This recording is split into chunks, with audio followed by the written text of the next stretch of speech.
Assalamualaikum warahmatullahi wabarakatuh. Ini kita mulai lagi syarahan rutin kita untuk teologi sofistik yang masih Indonesia.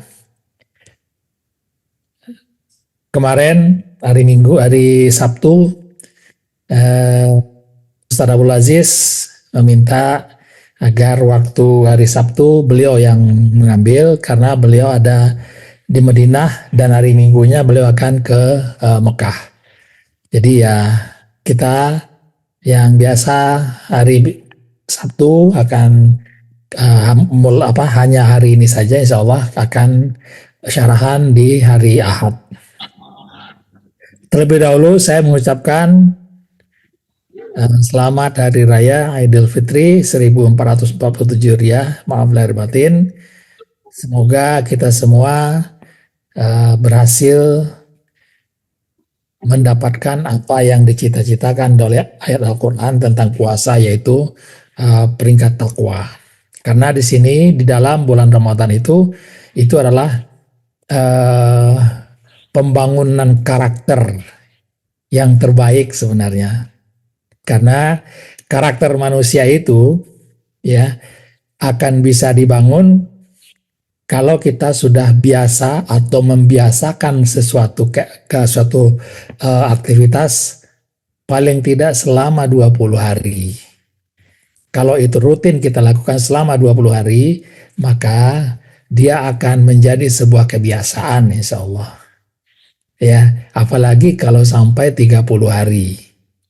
Apalagi nanti ditambah lagi dengan yang syawalnya, umpamanya 10 hari atau 6 hari. Jadi pembangunan karakter itu benar-benar ya akan menghasilkan dampak yang positif kalau kita lakukan aktivitas itu dengan sebaik-baiknya. Nah, pada malam hari ini kita akan meneruskan ya kajian kita tentang jiwa. Ya, tadi malam Ustaz Abdul Aziz sudah menerangkan dengan bagus, yaitu bagaimana jiwa ya tentang zikrullah, kemudian tentang bacaan, tentang ibadah, dan juga nanti tentang karakter. Tetapi bagi kita akan membedah lebih dalam dari itu, yaitu bagaimana ya jiwa itu dibentuk berdasarkan fase-fase kritisnya. Nah, kalau nanti ini sudah kita pahami ya, maka kita bisa melihat posisi kita sebenarnya di mana. Ya. Karena seluruh manusia akan mengalami fase-fase seperti ini karena ini adalah suatu sunatullah. Ya. Allah telah menciptakan jiwa manusia itu dengan sempurna. Kesempurnaannya lebih hebat dari kesempurnaan matahari, bulan, ya, kesempurnaan malam, siang, kesempurnaan langit, dan kesempurnaan bumi dan sebagainya. Nah, jiwa itu lebih sempurna dan lebih hebat dari itu. Nah, itulah makna dari sumpah Allah di surat Asy-Syam tentang kehebatan jiwa manusia. Nah, kita akan memperdalam itu sehingga nanti pada saatnya nanti kita bisa melihat bahwa Islam telah memberikan dasar-dasar yang bagus atau yang mudah untuk bagaimana membersihkan jiwa itu. Dan bagaimana kalau jiwa itu dibiarkan kotor. Nah, ini Islam sudah menerangkan di ayat-ayat tersebut ya dengan sangat bagus sekali. Nah, pertama kita lihat ya, kita refresh sebentar pelajaran yang sudah kita dahulukan tadinya, bahwa kepatuhan gerak tubuh manusia itu ya bisa dibagi berdasarkan usia ya. Usia 0 sampai 2 tahun, 3 sampai 6 tahun, 7 sampai 12 tahun, 13 sampai 20, 20 sampai 35, 35 sampai 50, dan 50 ke atas. Nah, ini adalah sebuah kesempurnaan yang dibuat oleh Allah Subhanahu wa taala. Siapapun akan mengalami ini, siapapun akan mengalaminya. Ya, sampai dari awal sampai nanti kematian. Nah, bagaimana jiwa itu diberi potensi, ya? Jiwa itu diberi ilham untuk berbuat apa? Fujur dan berbuat takwa. Ya, fujur itu bisa dosa, bisa maksiat. Takwa itu ya beriman, ya, dan sebagainya. Kebaikan-kebaikan. Nah, ayatnya jelas sekali di sini, ayatnya, ya. Bismillahirrahmanirrahim. Wa nafsi wa ma sawwaha. Nah, demi jiwa dan penyempurnaannya. Nah, jadi kesempurnaan jiwa itu dijamin oleh Al-Quran. Dan itu lebih hebat daripada matahari, lebih hebat daripada bulan, lebih hebat daripada langit dan bumi, ya. Lebih hebat dari itu, ya. Kenapa? Karena hanya jiwa yang diilhami dengan kefasikan dan ketakwaan. Yang lain ya tidak, ya. Kemudian beruntung orang yang menyucikannya dan merugi orang yang mengotorinya, ya. Nah, ini ya kehebatan jiwa itu. Kalau kita lihat nanti, ya, bagaimana jiwa ini berjalan, ya. Jiwa ini berjalan mulai dari kelahiran sampai dengan masa tua, kemudian sampai meninggal kembali. Nah, ini sudah kita bahas, ya.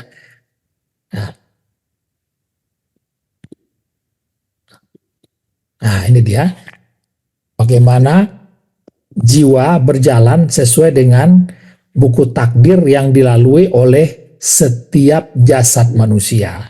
Dari kelahiran, kemudian selesai sampai kemudian meninggal, jiwa itu kembali masuk di alam barzah untuk menunggu kehidupan di akhirat. Nah, di dalam Islam tidak ada konsep reinkarnasi. Reinkarnasi itu adalah berputar kembali, ya, dari alam akhirat, kemudian lahir kembali di dunia dengan tubuh yang lain. Nah, itu reinkarnasi. Ya, kita tidak mengenal itu. Ya, tetapi jiwa nanti akan dihidupkan di alam akhirat, iya. Ya, itu bukan reinkarnasi, tapi dihidupkan kembali. Nah, reinkarnasi di dalam konteks ilmu di dalam agama Hindu dan Buddha adalah setelah jiwa meninggal, ya, meninggalkan tubuh, ya, tubuh manusia ini dianggap tubuh yang pertama, maka dia nanti akan bereinkarnasi dan lahir kembali di dalam tubuh yang berikutnya. Ya, dengan karma. Ini konsepnya itu. Kita tidak mengenal itu. Karma itulah yang akan menentukan kehidupan di kehidupan berikutnya. Nah, selalu begitu konsepnya. Di dalam Islam tidak ada yang seperti itu. Jadi jiwa itu menjalani satu kali saja kehidupan itu, dari kelahiran sampai kematian, kemudian menjalankan seluruh aktivitas sesuai dengan kitab takdirnya di sini, ya. Kemudian baru dia nanti tubuhnya wafat, ya, tubuhnya selesai, jiwa kembali ke alam barzah untuk menunggu hari kebangkitan. Nah, itu yang ada di dalam Islam, ya. Kemudian potensi berubah menjadi memori. Nah, ini yang kita bahas sedikit, ya. Kita bahas ini, yaitu bagaimana memori ini muncul. Sains membuktikan, sudah mengetahui bahwa di dalam tubuh manusia, ya, itu memori itu berada di dua tempat, ya. Yang pertama adalah di otak depan ini, ya, ini otak depan, ya. Kemudian ada lagi yang di dalamnya ini nih, itu amigdala namanya. Nah, inilah memori berada di sini, ya. Ya. Kemudian apa artinya memori itu di otak depan, ya? Apa yang terjadi? Otak depan itu adalah pusat kesadaran, pusat kontrol diri, dan pusat nilai. Ya, nilai kehidupan kita, apakah baik, apakah buruk, ya, rasional, benar, salah, ya. dan membuat keputusan moral ya ataukah tidak bermoral ya, merencanakan masa depan, menahan emosi, mengendalikan dorongan hawa nafsu. Nah, secara sederhana ini adalah pusat takwa biologis manusia. Nah, ini dia ya. Kalau ini kuat ya, prefrontal ini kuat, maka manusia akan berpikir rasional. Ya, dia akan kuat dengan benar dan salah. Kalau salah dia tidak akan lakukan. Dan perlu diketahui bahwa kita sekarang berbicara di dalam sifat ya. Kita tidak berbicara tentang makrifat dan hakikat, tidak berbicara di situ. Kita berbicara tentang sifat ya.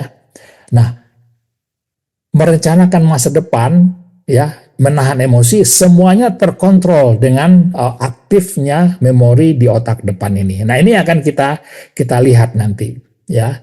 Kemudian dengan aktif itu maka manusia mampu menahan amarah, menahan syahwat, menahan dendam, memilih jalan sabar atau jalan ibadah. Ya, dalam bahasa teologinya disebut hati rohani yang memimpin jiwa. Nah, ini dia ya. Kuasa untuk memahami, menyadari, memikir, meyakini, mengingat, mengetahui, dan semua ini berada di otak depan ini yang setelah kita gambarkan tadi. Lalu bagaimana dengan amigdala? Ya, amigdala ini adalah memori yang berhubungan dengan emosi. Nah, kalau dulu orang ada otak kiri, otak kanan gitu ya. Nah, sekarang dengan sains ternyata itu tidak berlaku lagi. Yang berlaku adalah bagaimana memori tentang kecerdasan ada di otak depan. Kemudian amigdala itu adalah mengenai emosi dan trauma. Nah, disinilah pusat rasa takut, marah, cemas, trauma, reaksi defensif, rasa terancam, emosional yang kuat. Nah, ini adalah yang disebut dengan pusat reaksi fujur ya, biologis manusia. Nah, itu dia ya. Nah, kalau kita lihat ya, di dalam diri manusia itu terjadi suatu peperangan atau satu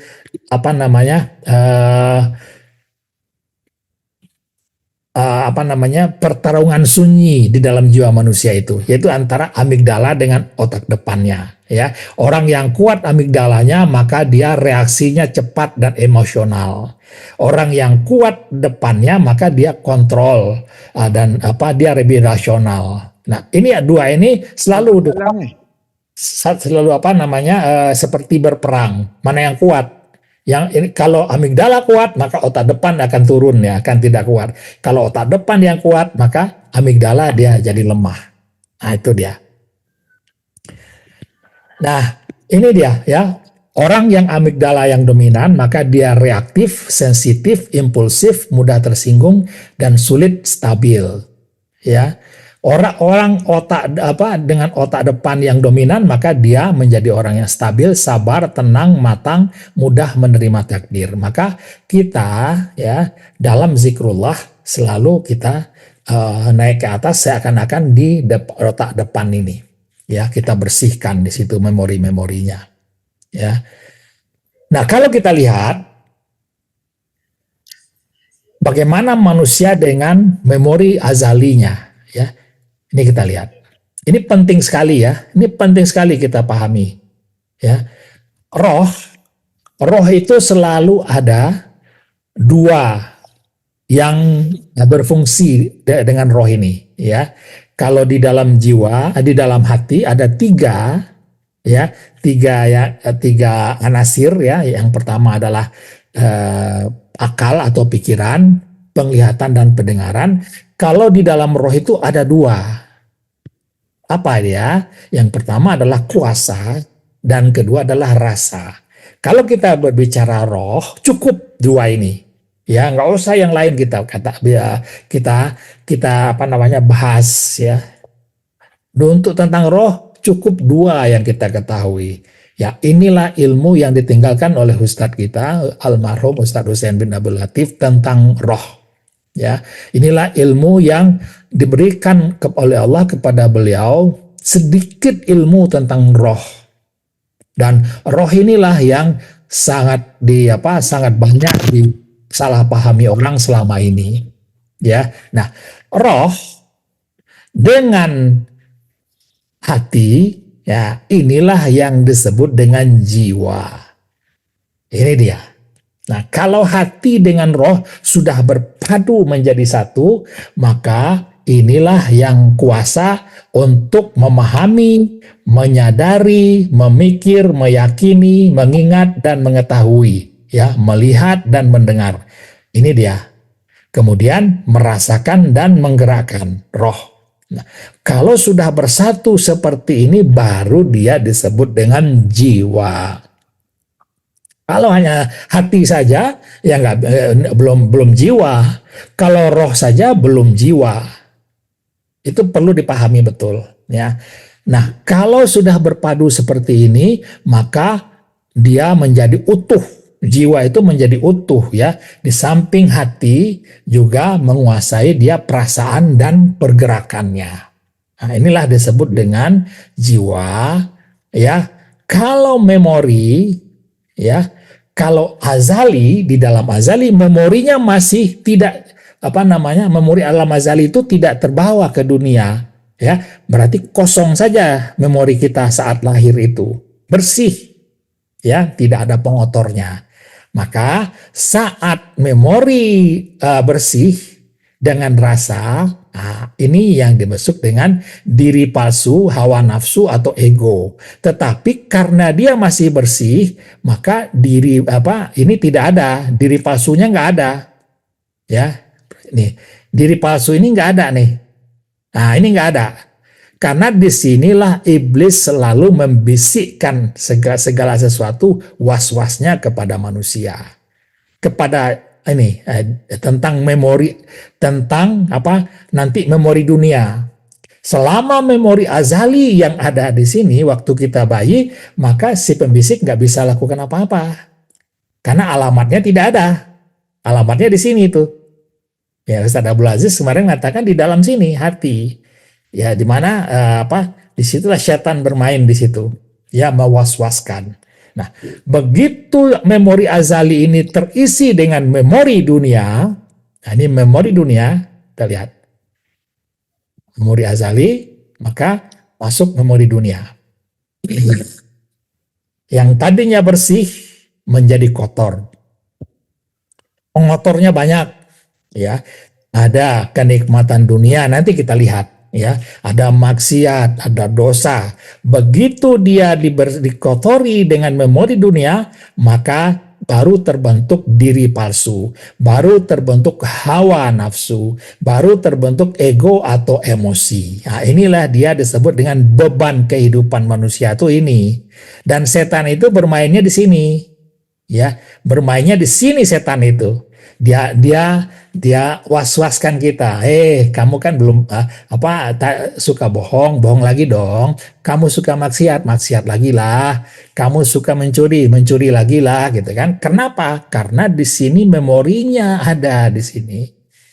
Ya, kalau hati ini ikut memori, maka memori jahat ini, maka hati itu tidak bisa mengendalikan dia.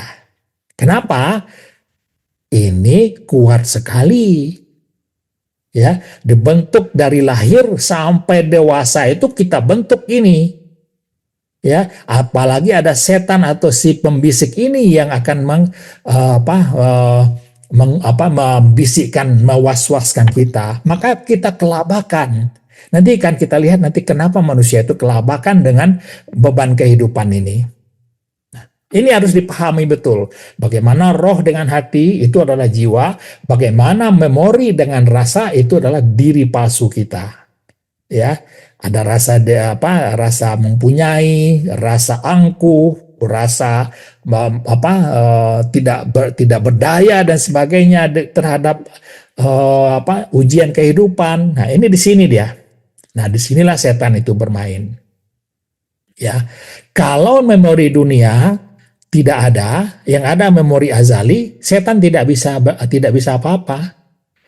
Ya, lihat, setan tidak bisa apa-apa.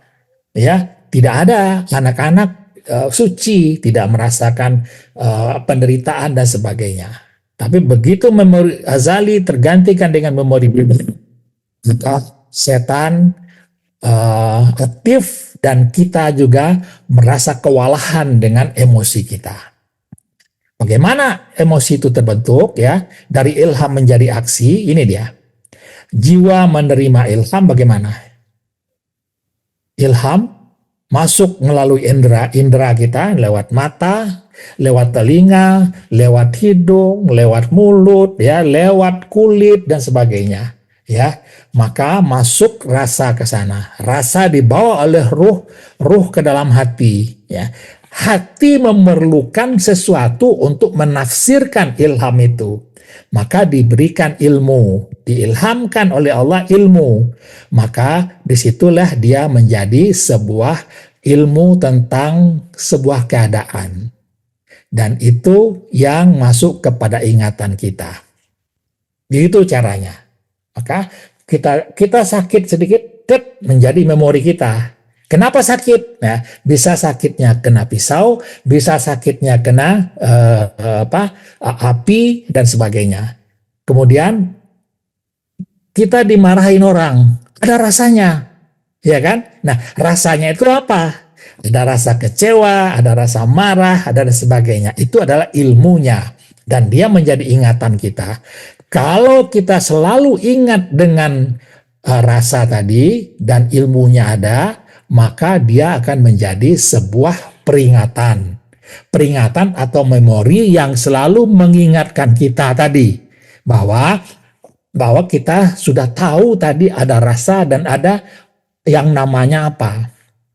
Nah, peringatan memori inilah yang kita pakai juga di dalam kehidupan sehari-hari, di dalam berjalan, di dalam sholat, ya, di dalam bekerja. Kita memakai peringatan atau memori yang sudah ada di dalam otak kita tadi, ya, yang kita masukkan ke sini. Jadi untuk sholat kita nggak mikir lagi, oh sholat itu mulai dari mana? Kemudian bacaannya apa ya, mulai enggak begitu lagi, semuanya sudah berjalan otomatis kalau dia sudah menjadi memori.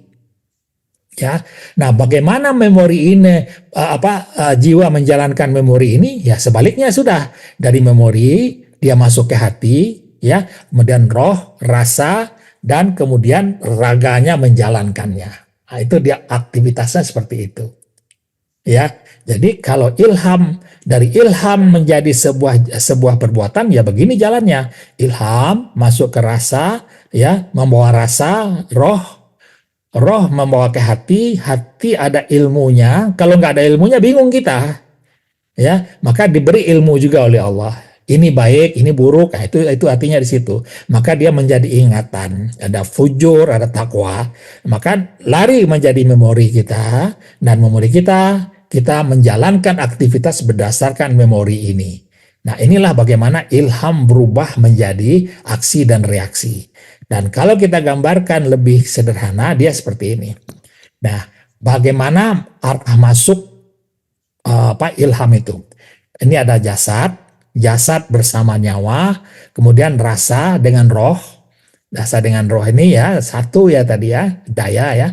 Kemudian roh ini dengan hati. Nah, semua masuk dari jasad membawa rasa. Ya, rasa dibawa oleh roh, ya. Roh membawanya ke hati rohani untuk diinterpretasikan, ya. Nah, berulang, maka di sini dia akan menjadi memori nanti. Ya, memori. Nah, bagaimana dari memori menjadi aktivitas? Sebaliknya sudah, dari hati dia kembali ke roh, dari roh membawa rasa, ya, kemudian baru dia kembali kepada bagaimana tangan kita, bagaimana jalan kita, bagaimana bicara kita, berawal dari sini, ya. Maka itulah reaksi dan aksi kita terhadap sebuah keadaan. Nah, inilah yang menghasilkan juga ada rasanya, ada gelombang otaknya, ada hormonnya. Nah, ini sudah diketahui oleh sains. Bagaimana kalau kita menerima suatu keadaan, lalu keadaan itu kita lakukan, maka gelombang otak kita berubah. Bagaimana gelombang alfa, bagaimana gelombang beta, bagaimana theta dan sebagainya itu sudah diketahui oleh orang. Bagaimana hormonnya, hormon endorfin, hormon dan sebagainya itu ada semua sudah. Ya, nah ini seperti ini dia perjalanannya itu. Nah, lalu kita sudah mempelajari kemarin beberapa minggu yang lalu bagaimana ilham fujur dan takwa sudah, bagaimana jiwa bertumbuh ya, jiwa bertumbuh sudah kita bahas ini dia. Ya, 0 sampai 2, kemudian gelombang otaknya apa? Ada pada anak-anak itu gelombang otaknya delta. Delta itu sangat halus ya. Nah, kemudian 3 sampai 6 ya, mulai ada rasa kepemilikan ego awal. Kalau di anak-anak nggak ada tuh ya, hanya perut saja ya, hanya perut. Kalau lapar dia menangis, kalau haus dia menangis, kalau sakit dia menangis juga ya. Aman dan tidak aman saja yang dia rasakan ya. Nah, ini sudah kita pelajari di beberapa minggu yang lalu. Ini hanya sekilas saja ya. Bagaimana kepemilikan ego awal. 7 sampai 12 tahun pengakuan harga diri. 13 sampai 12 mulai ada seks ya. Kemudian identitas dan emosi kuat. Ini makanya remaja ini, masa remaja. Pada 20-35 tahun mulai ada harta dan posisi, kedudukan di dalam pekerjaan ya. Maka mulai stres tuh, ambisi ya. Gelombang otaknya beta semua ya. Disinilah orang mulai merasa tertekan nanti, nah kelabakan di sini. Nanti kita sampai ke sana. 35 sampai 50 dominasi. Di sini orang merasa pada puncaknya apa? Posisi, puncaknya kekuatan, puncaknya harta dan sebagainya ada di sini. Maka 50-65 sudah mulai ada pembandingan ya. Kemudian setelah itu hilang ya. Nah, ini adalah hubungan apa namanya? Hubungan umur dengan gelombang dengan emosi. Lalu bagaimana itu sudah ya, kita ini ringkasan saja. Kemudian bagaimana fujur dan takwa berdasarkan usia. Ini juga sudah kita bahas ya. Ini bagaimana 0 sampai 6 ya, dominasinya apa, dominannya apa ya. Pondasi apa di sini dia. Fujur dominan, energi naluriah, fondasi rasa. Ya, kebiasaan awal kemudian menjadi disiplin. Ya, kalau 13 sampai 20 dorongannya kuat, maka orang bisa memilih di situ. Ya, pada 20-35 nih, ini nih ambisi dan status ya, bergantung nanti dominannya takwa, kalau dia takwa yang dominan maka dia akan menjadi amanah. Ini yang dicari orang di sini. Kalau dia tidak kalau fujur dominan maka ambisi dan status yang dia cari. Kalau umur 20-35 ini dominannya takwa maka dia akan menjadi amanah. Nah, ini dia ya. Kalau umur 35 sampai 50 fujur yang dominan maka kesombongan yang mulai yang muncul. Kalau umur 35 sampai 50 ini takwanya yang dominan maka akan kedalaman di dalam beragama, kedalaman dalam kesabaran, dalam di dalam psikologinya seperti apa. Ya, kedalaman dia bersikap dan bertindak. Nah, kalau 50-60 maka kalau fujur yang dominan maka akan takut kehilangan. Maka umur 50-60 ini orang takut nih, takut kehilangan, takut mati, takut sebagainya. Tapi kalau takwa yang dominan maka dia melepaskan, dia ridho di situ. Nah, itu maksudnya di situ. Jadi hati-hati kalau di umur-umur kita ada yang umur 50 sampai 65 gitu kan, yang fujur dominan ini dia kejadiannya. Ya, kalau 65 masih juga fujur, maka sisa egonya masih ada. Jadi kalau takwa yang dominan, maka kesiapan untuk pulang. Ya, bapak-bapak yang sudah umur 65, kalau takwanya yang dominan, maka ya siap untuk pulang. Ya sudah ridho, siap. Nah, ini garis besar pola fujur dan takwa itu seperti itu. Nah, ini sudah kita bahas juga. Nah, yang kritis fase awal itu adalah umur 0 sampai 12 tahun. Ini kritisnya di sini, ya. Fondasi utamanya ya kalau 0 sampai 2 tahun rasa aman. Kalau tidak ada gagal, maka cemas muncul di sini. Ya, kalau 3 sampai 6 tahun, pondasi utamanya identitas diri. Ya, kalau identitasnya keliru, maka egonya bisa defensif, bisa interior. Nanti kita bahas apa? Ini sudah kita bahas. Kita tolong dilihat lagi di saran-saran sebelumnya. 7 sampai 12 tahun mulai ada moral, fondasinya moral dan disiplin.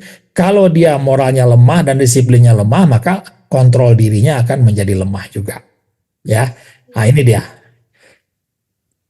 Nah, kalau sekarang kita akan trauma masa kecil juga sudah kita bahas ya. Trauma masa kecil juga sudah kita bahas. Intinya ada 10 saja ya.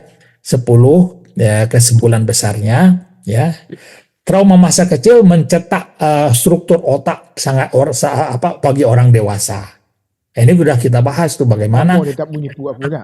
bentak waktu kecil, anak yang dimarahin waktu dia masih kecil gitu kan, akan membentuk dia menjadi dewasanya juga seperti itu nanti ya. Dia akan menjadi trauma, memperkuat fujur, emosinya liar sejak kecil. Trauma melemahkan takwa, kontrol diri secara biologis. Trauma menciptakan keyakinan hidup yang negatif. Maka hati-hati ya, bagi anak kecil jangan diberikan dia trauma sedikit pun juga. Ya, trauma memicu pola emosi yang tidak terkendali. Trauma menghancurkan harga diri dan stabilitas mentalnya waktu nanti. Tak boleh kanak-kanak ni bila ya, trauma. Payah nak ingat. Trauma membentuk masalah dewasa yang berulang. Ya. Ya tak, kau rugi tak dengar. Hati-hati di sini ya. Karena lingkungan keluarga adalah laboratorium pembentukan otak. Sekaligus membenarkan sabda Nabi bahwa orang tuanya lah yang membentuk keyakinan dan jalan hidup si anak itu. Nah, ini adalah trauma. Hati-hati dengan trauma. Kalau masih ragu apa itu trauma masa kecil, tolong lihat syarahan kita yang sebelum ini. Pas sebelum ini adalah tanggal 7 Februari kalau tidak salah, sebelum puasa. Tolong lihat lagi itu ya. Oke. Nah, bagaimana fase kritis sekarang? Nah, ini kita masuk kepada kajian fase kritis pembentukan karakter ya. Kapan fase-fasenya? Nanti pada berikutnya adalah bagaimana penyucian dan pengotoran jiwa ya. Nah, fase kritisnya mari kita lihat. Fase umur kritis pembentukan karakter itu maksudnya adalah karakter tidak terbentuk sekaligus. Ia dibangun bertahap sesuai dengan fase perkembangan. Trauma dapat menguatkan struktur jiwa atau juga bisa melemahkan struktur jiwa. Itu trauma ya. Mari kita lihat apa maksudnya itu. Nah, ini dia fase-fasenya ya. Kita lihat fase kritisnya 0 sampai 2 tahun ini fase kritisnya apa? Bagi orang tua penting sekali. Fase 0 sampai 2 tahun ini adalah fase fondasi rasa aman. Ya, rasa aman. Dia terikat dengan rasa aman itu.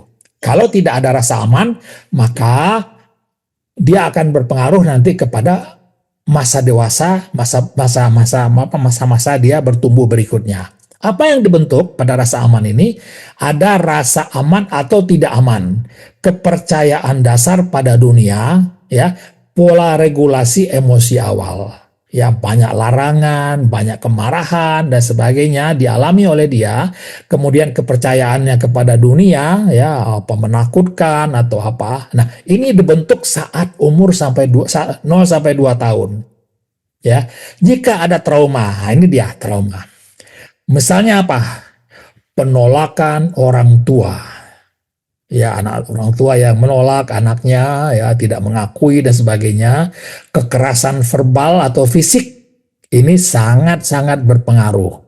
Ya, dibentak atau dipukul dan sebagainya, anak 0 sampai 2 tahun ini pengaruhnya sangat besar kepada kehidupan dia di umur-umur berikutnya. Orang tua sering marah, ibu dan bapaknya depresi. Nah, ini ada trauma itu seperti ini maksudnya. Kalau anak itu mengalami keadaan yang seperti ini, antara lain, ini yang ini saja, yang besar-besar saja ya, yang saya sebutkan di sini. Maka dampak jangka panjangnya apa? dia akan mudah cemas anak itu nanti, ya. Jadi mungkin saat dia kecil itu belum terlihat, tapi di sini sudah tertanam itu trauma tadi. Maka dampak jangka panjangnya dia nanti akan mudah cemas, takut ditinggalkan, haus validasi. Validasi itu misalnya adalah eh, apa namanya, orang tuanya lebih meyakinkan dia. Dia selalu bertanya, kalau ini gimana, kalau ini gimana, validasi. Ya, kemudian sensitifnya berlebihan. Ya, sedikit-sedikit dia mungkin marah, sedikit-sedikit mungkin dia menangis dan sebagainya. Sulit mempercayai otoritas. Ya, otoritas itu maksudnya adalah ada kakaknya, ada adiknya atau apa ya. Dia seakan-akan tidak menerima di situ. Nah, ini pembentukan fondasi kepercayaan batin saat 0 sampai 2 tahun itu. Ya.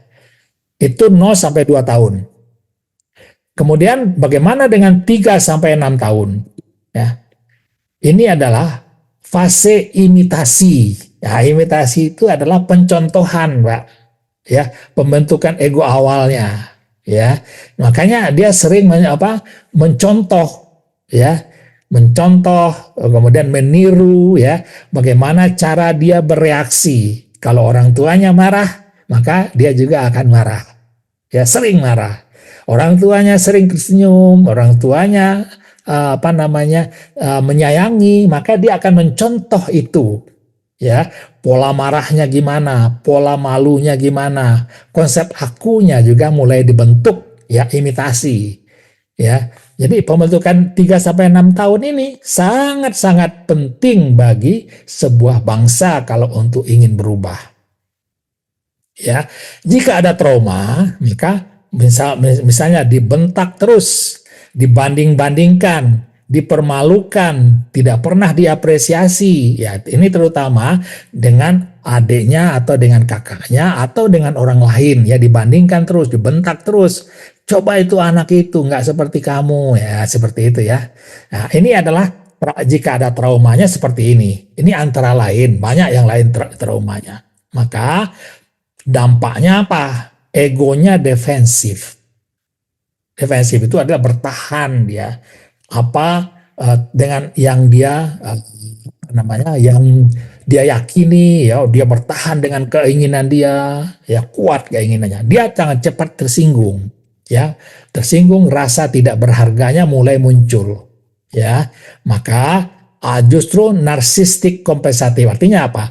Sikapnya terlihat percaya diri berlebihan, merasa hebat atau ingin selalu dipuji, padahal di dalamnya ada luka harga diri yang dalam. Nah, ini muncul dampaknya nanti setelah dia remaja atau setelah dia dewasa. Ya, akan muncul ini. Kenapa? Di sininya sudah ada, di amigdalanya tadi sudah ada itu. Ya, kalau tidak dibersihkan amigdalanya tadi, maka ini akan menjadi sebuah hal yang permanen. Ya, kemudian fase pembentukan struktur egonya, inilah struktur ego dasarnya di situ, umur 3 sampai 6 tahun tadi. Ya, hati-hati di situ. Nah, umur 7 sampai 12 tahun seperti apa kita lihat. Disinilah mulai fase moral dan disiplin. Ini sangat penting ya, usia perintah sholat itu mulai 7 sampai 12 tahun makanya. Nah, disitulah rahasianya. Kenapa Rasulullah mengatakan ya 7 sampai 12 tahun itu kalau tidak sholat pukul. Tapi pukulnya ya jangan pukul yang menyakitkan. Tapi yang mengarahkan saja, disiplin, untuk mendisiplinkan.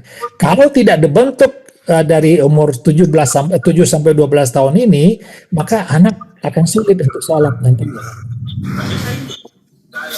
Nah, maka yang dibentuk adalah disiplin, tanggung jawab, konsep benar salah, hubungan dengan ibadah. Ini adalah pembentukannya umur 7 sampai 12 tahun. Lewat ini, maka kehilangan masa emasnya.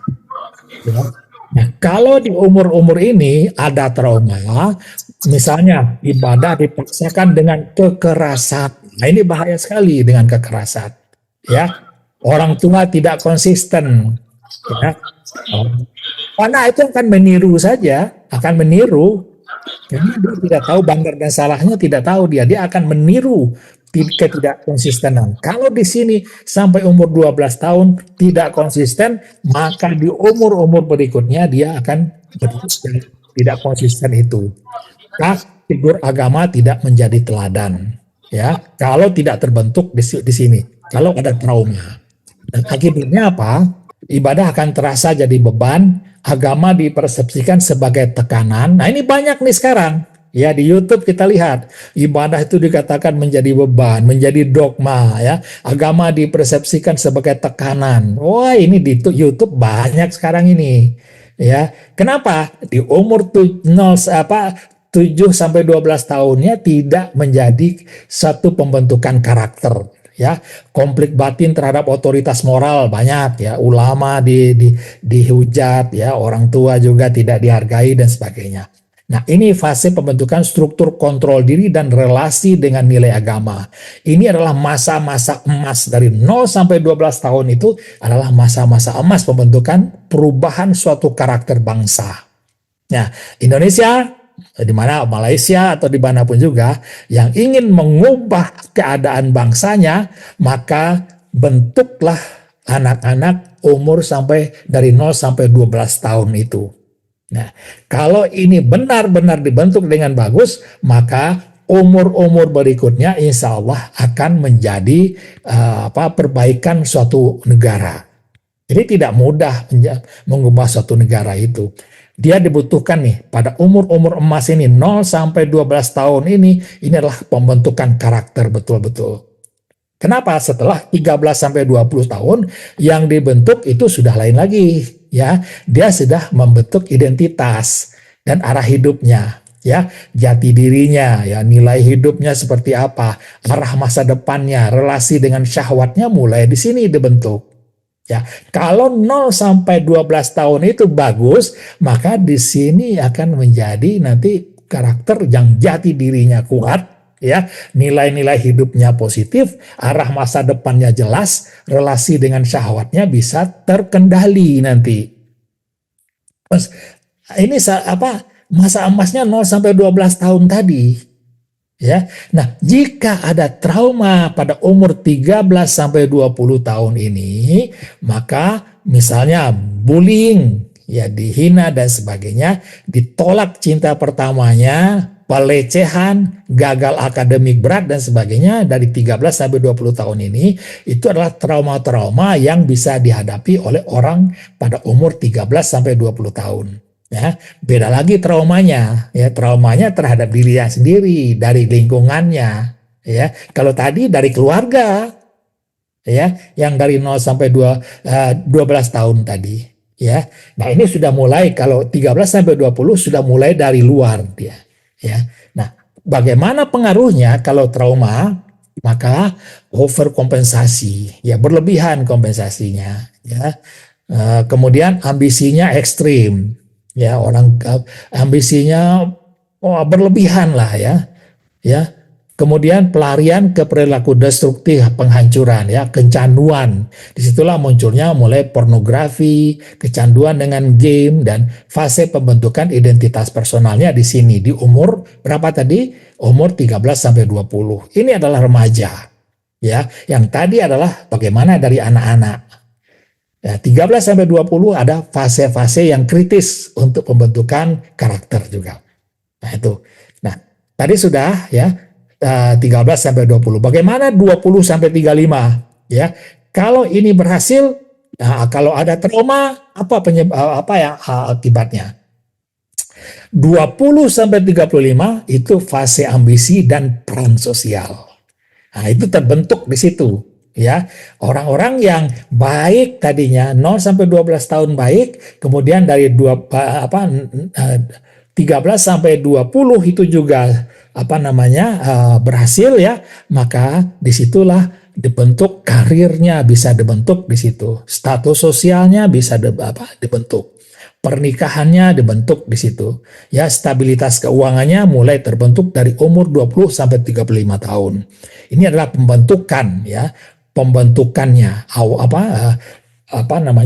pembangunannya di situ. Nah, kalau di sini ada trauma, nah, tekanan berat, ya, kegagalan finansial besar di situ ya. Kalau di sinilah munculnya ya ada trauma, ada perceraian ya 20 sampai 35 tahun ini ya. Kemudian ada pengkhianatan ya di umur-umur sini, ada tekanan ekonomi berat. Nah, itu adalah trauma atau tekanan berat yang akan dialami manusia dari umur 20 sampai 35 tahun. Nah, akibatnya apa? Maka disinilah muncul krisis imannya muncul di situ, ketidakpercayaannya ya, terhadap agama ataupun terhadap Tuhan dan sebagainya.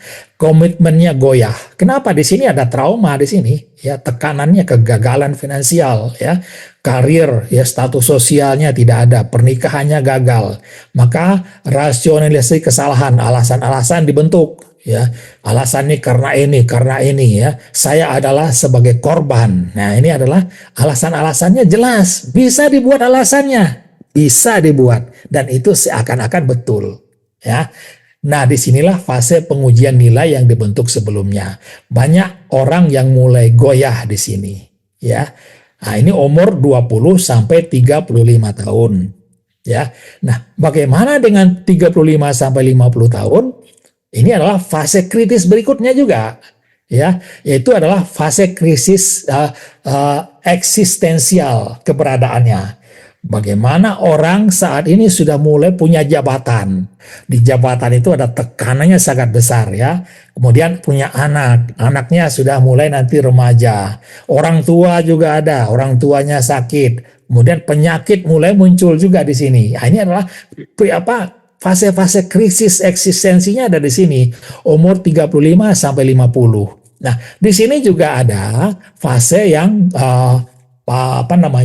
kalau fondasi di awal tadi lemah, maka disinilah orang mulai muncul krisis identitas di sini. Ya, banyak orang yang krisis identitas di sini ya. Ada depresi tersembunyi di sini muncul dia nanti satu persatu. Dia disorientasi moral ya, moralnya kadang-kadang tidak bisa kita ini orangnya baik atau tidak, kelihatan baik tapi tidak, kelihatan tidak baik tapi ternyata nggak jelas gitu ya. Depresi apa-apa itu menjadi tekanan di dalam kehidupan dia. Maka disinilah juga muncul nanti adanya perceraian di sini dengan suami istrinya di situ. Nah, di sini dia. Ini fase-fase krisis eksistensi. Kalau tidak berhasil menjalani ini, maka fondasinya kuat, maka kedewasaan emosional tidak reaktif terhadap tekanan. Nih, kalau fondasinya lemah, ini yang terjadi nih ya.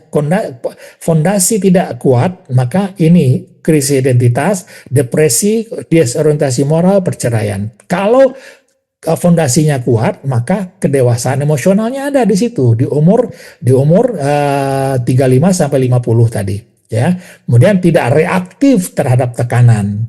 Nah, ini yang diharapkan keadaannya ini di umur 35 sampai 50. Lebih bijak mengambil keputusan, tidak panik saat gagal, lebih realistis terhadap hidup ini ya, tidak terlalu banyak mimpi ya. Ibadah menjadi tempat kembali bukan beban. Nah, ini masa-masa yang nikmat sekali ya. Kalau kita berhasil mempunyai fondasi yang kuat di umur 35 sampai 50 ini. Kalau tidak, kita akan mengalami krisis identitas, krisis eksistensial. Ya, nah itulah yang disebut dengan usia 35 sampai 50 ini bukan hanya sekedar krisis, dia juga menjadi puncak kematangan. Nah, 35 sampai 50 inilah puncak kematangan seseorang di dalam kalau dia berhasil, maka disitulah puncak kematangannya. Dalam finansial, dalam keluarga, dalam spiritual, semuanya ada di situ. Kalau tidak ada semua itu, maka disitulah dia akan mengalami krisis juga. Jadi tekanan tidak menghancurkan orang yang fondasinya kuat. Justru ia lebih memolesnya dengan lebih baik. Ya, tekanan pada orang yang fondasinya kuat. Ya, nanti kita lihat apa fondasi yang kuat itu nanti. Ya.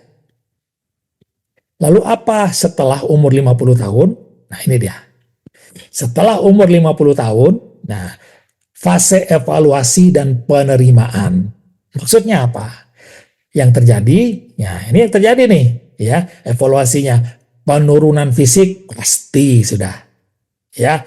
Pensiun, ya, retired pasti sudah, ya. Kemudian anak menjadi mandiri. Artinya apa?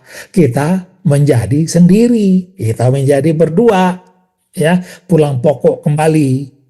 Ya, ini adalah fase evaluasi dan penerimaan. Kemudian mendekati kematian. Inilah umur 50 ke atas. Ini yang terjadi. Ya. Nah, bagaimana kalau struktur jiwanya lemah? Ya, kalau umur 50 tahun ke atas ini struktur jiwanya lemah, maka hidup terasa pahit. Apa-apa pahit, ya. Kemudian sikapnya sinis terhadap lingkungannya. Ya, kenapa? Berbeda dengan yang dia harapkan, ya, karena dia masih berharap apa? Fisiknya sudah tidak mampu, ya, masih berharapkan sesuatu, maka pensiun sudah pensiun, nggak ada lagi penghasilan gitu. Mau minta tolong anak-anaknya, ya, anaknya sudah mandiri dengan keluarganya juga, ya. Nah, bagaimana keadaan seperti ini kalau jiwanya lemah? Ya sini pahit aja terasa kehidupan itu. Ya sinis, menyalahkan masa lalu. Ya, masa lalu saya itu, kenapa dulu masa lalunya saya begini, ya, menyalahkan masa lalu. Kenapa orang tua saya dulu? Itu mulai di situ. Nah, kalau struktur jiwanya kuat, maka disinilah akan muncul ketenangan, rasa menerima, matang dalam kehidupan. Ini fase hasil akhir pembentukan karakter seumur hidup tadi. Ya. Nah, pola besarnya, fondasi dibentuk kuat sebelum 12 tahun. Nah, ini dia fondasinya di situ. Maka ingin membangun suatu bangsa, maka bangunlah fondasi bangsa itu pada generasi umur 0 sampai 12 tahun. Ya, jangan pada umur orang tua, ya. Orang tua itu sudah menjalankan takdirnya yang lain juga. Maka kalau ingin merubah keadaan suatu bangsa, maka bangunlah fondasi anak-anaknya yang berumur dari 0 sampai 12 tahun. Ya, kemudian bagaimana dengan identitas dibentuk, yaitu umur 13 sampai 20 tahun. Nah, ini adalah masa-masa kritis. Nilai diuji dengan keras itu umur 35 sampai 50 tahun. Ya, 35 sampai 50 diuji nilai-nilai kita dengan keras. Setelah 50 tahun ya sudah, ya, kita terima keadaan. Bagaimana kalau tidak punya dasar, tidak lemah ini kita, kekuatan kita, maka ya sudah, menderita sudah, ya. Nanti kita lihat bagaimana dengan kekuatan manusia terhadap ujian. Nah, ini nanti ada lagi nanti, ya. Nah, yang menentukan adalah apakah struktur jiwa itu disucikan atau dibiarkan kotor nanti. Ini yang menentukannya, ya.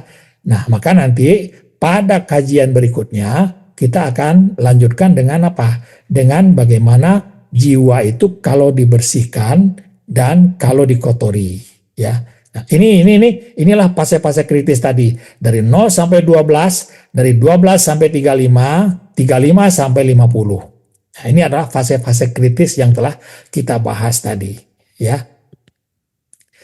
Nah, bagaimana dengan penyucian dan pengotoran jiwa?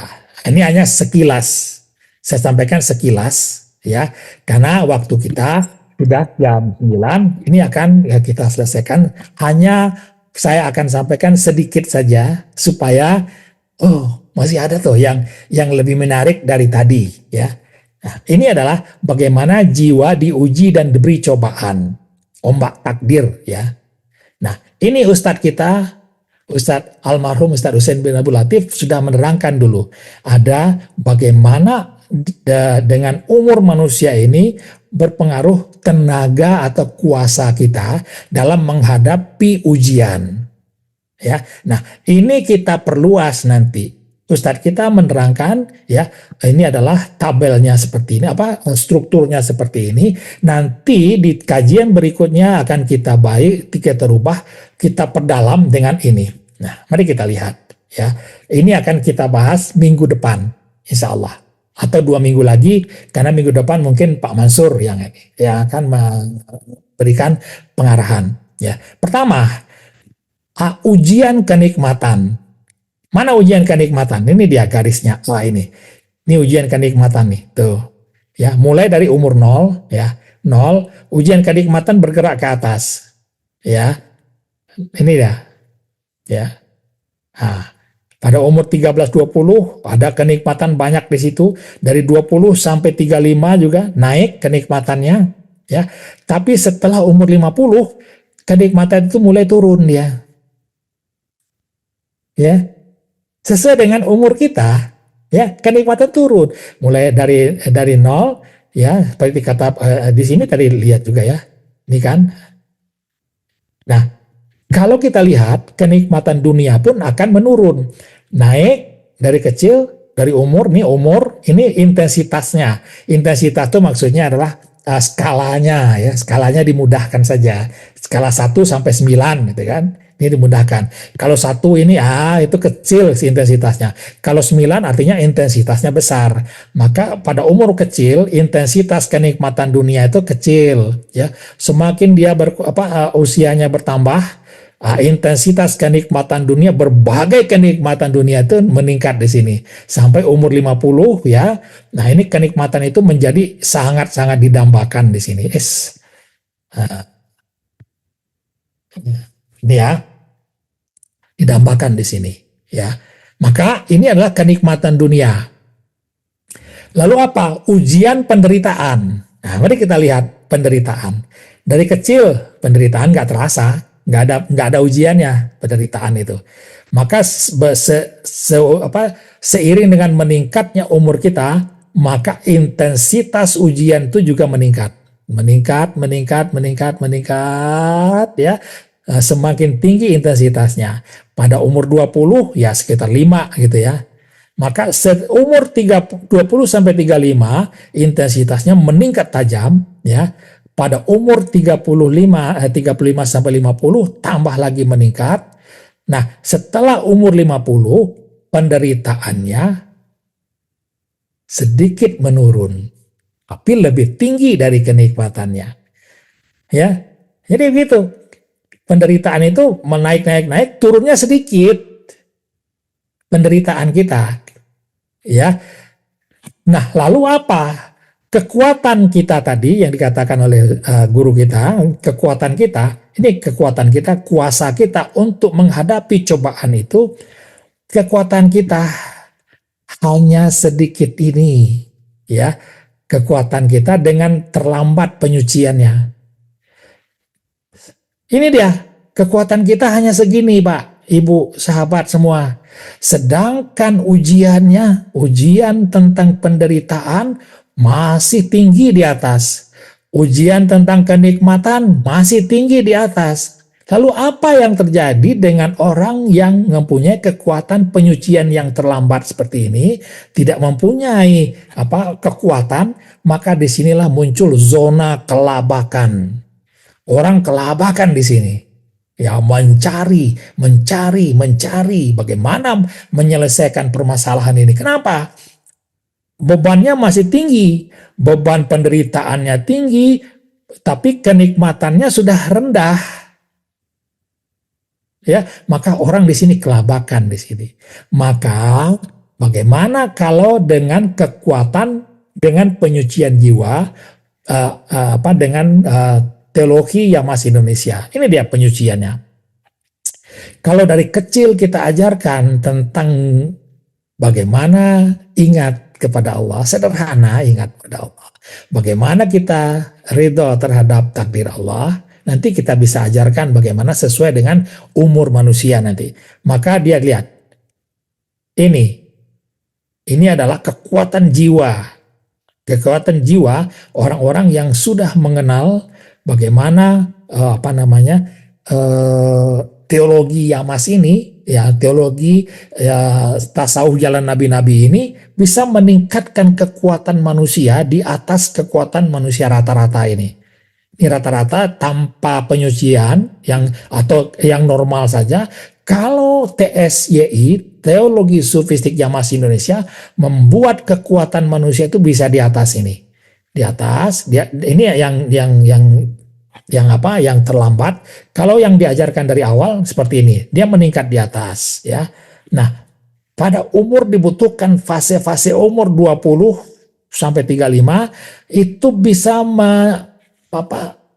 seimbang lah dengan ujian-ujian ini, ujian kenikmatan atau ujian penderitaan itu. Nah, setelah yang lainnya turun ya, apakah kenikmatan penderitaannya juga turun, kemudian kenikmatannya juga turun, tetapi kekuatan jiwa insya Allah akan tetap bertahan di atas di sini.